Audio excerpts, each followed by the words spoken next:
साथियों, एक समय था जब दक्षिण से लेकर पूर्वोत्तर तक बीजेपी को हाशिए की पार्टी माना जाता था। लेकिन आज भारत का जनमानस बता रहा है, विचार अगर राष्ट्र के लिए हो तो उसकी हुंकार को कोई सीमा रोक नहीं पाती।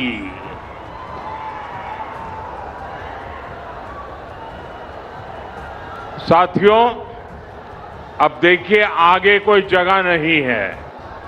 आप तय कीजिए कि आप वहां खड़े रह करके शांति से सुन सकेंगे कि नहीं सुन सकेंगे। आप आगे आने की कोशिश मत कीजिए। आप वहां पर रुकिए कृपा करके। और ये जो चित्र वाले हैं, उनसे मेरी हाथ जोड़ के प्रार्थना है, या तो आप अपना चित्र नीचे रख दीजिए, बाद में मुझे डाक से भेज दीजिए, या तो किसी के हाथों हाथ आगे कर दीजिए। इसको पकड़ के मत खड़े रहिए।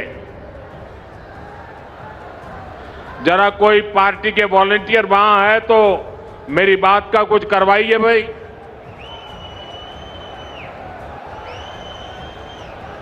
क्योंकि पीछे किसी को दिखता नहीं और उसके कारण लोग आवाज कर रहे हैं।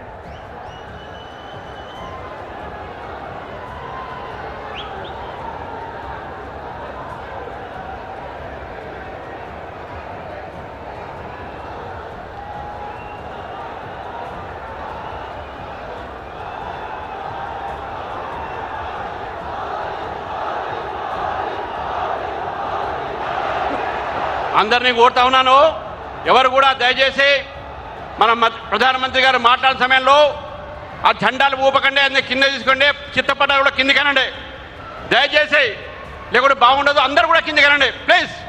ఎవరు కూడా మాట్లాడకండి, అందరూ చిత్రపటాలు కిందికి అనండి. ఎవరు కూడా అదే పోస్టర్స్ కింద పెట్టండి, ఆ పోస్టర్స్ కిందికి పెట్టండి. అక్కడ ఎవరు ఉన్నారో అక్కడ పోస్టర్స్ కింద పెట్టండి. ఆ పోస్టర్స్ ఎవరు తీసేయండి. అది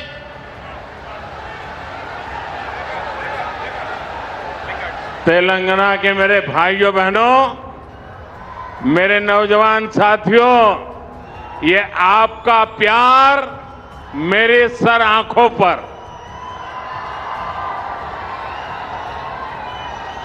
ये मेरा सौभाग्य है कि आप इतना प्यार बरसा रहे हैं। लेकिन अगर आप थोड़ी शांति रखेंगे तो मैं अपनी बात बता पाऊंगा। जगह छोटी पड़ गई है, आपको तकलीफ होती होगी। बोले भारत माता की, भारत माता की। साथियों, हिंदुस्तान के हर कोने में, असम से उड़ीसा और बंगाल से पुडुचेरी तक, ये सिर्फ चुनावी विस्तार नहीं है, ये भारत के राजनीतिक मानस में आए उस परिवर्तन का संकेत है, जहां जनता अब वंशवाद नहीं, परिवारवाद नहीं, विश्वासवाद चुन रही है। आप सोचिए, 10 साल पहले असम में बीजेपी के कुछ ही विधायक थे।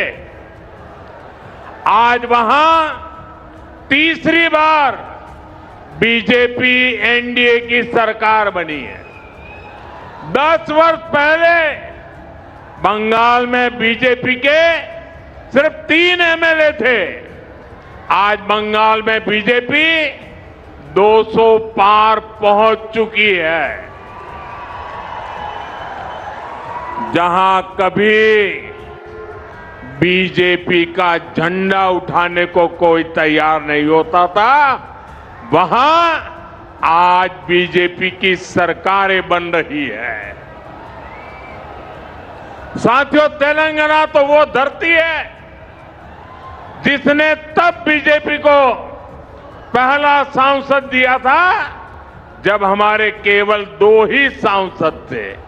2 में से एक तेलंगाना का था। जब बाकी देश में बीजेपी के प्रति उतना समर्थन नहीं था, तब भी बीजेपी को तेलंगाना का साथ मिलता था। आज तो यहां से करीब आधे सांसद बीजेपी के चुने हुए हैं। यहां हमारे अनेक विधायक हैं। मुझे तेलंगाना की जनता और यहां के बीजेपी कार्यकर्ताओं पर पूरा भरोसा है। अगली बार यहां भी प्रचंड बहुमत से अगली बार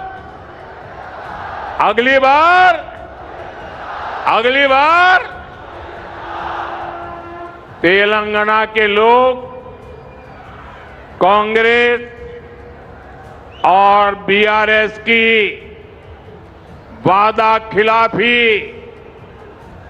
और इनकी परिवारवादी राजनीति से तंग आ चुके हैं। इसलिए भी तेलंगाना की जनता बदलाव चाहती है।